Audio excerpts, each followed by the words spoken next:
Армысыздар, құрметті ағайын, қалайсыңдар? Осында әлеуметтік желіде тағы да бір бауырымыз сынға ұшырап жатыр.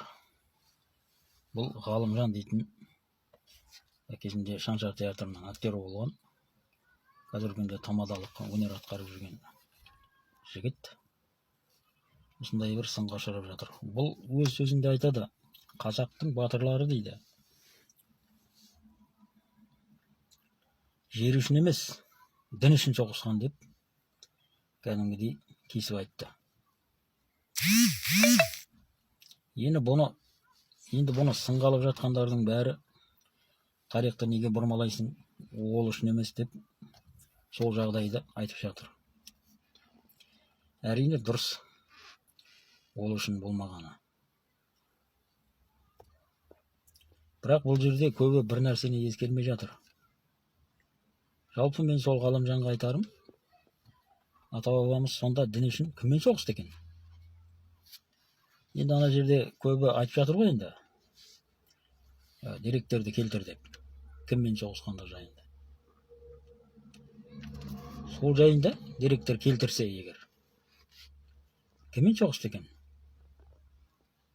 Орыстармен ба? Орыстармен жер үшін соғысты ғой, енді ол анық қой, енді өзіміздің жеріміз. Өйткені орыстар біздің жерімізге таласып келді емес пе?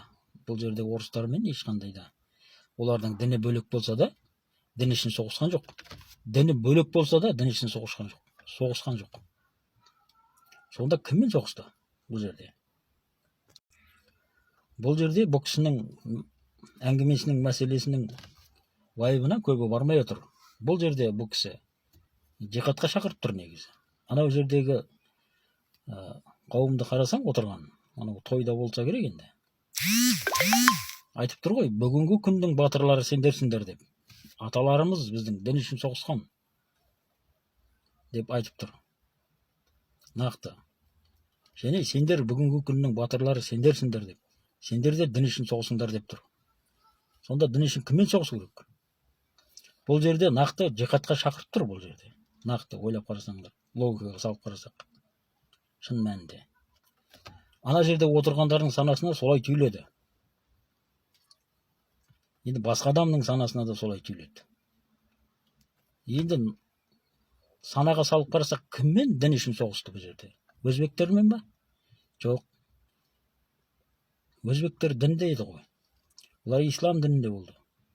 Қалмақтармен ба? Қалмақтармен болса, енді соны айту керек еді нақты. Олардың діні бөлек шығар, енді Будда ғой енді олар. Бірақ ол үшін соғысқан жоқ, енді қалмақтармен соғысқан болса, ол жер үшін соғысты. Бұл анық тарихта, фактически жазылып тұр. Оны ешкім жоққа шығара алмайды. Бәрі осы жайлаулар үшін соғысқандығы жайында нақты ол факт. Бізде тарихты айтып отыруға уақыт жоқ қой енді. Бірақ анық ол. Орыстармен де солай. Сонда ішінара дін арқылы соғысыңдар деген жихадқа шақырып тұрғанында мен иісін көрініп тұр, мына жерде. Иіс шығып тұр. Соның буы шығып тұр бұл жерде. Осыған көп адам мән бермеген. Бұл дейтін өте қауіпті уағыз айтып тұр бұл жерде. Осыған мән беріңіздер.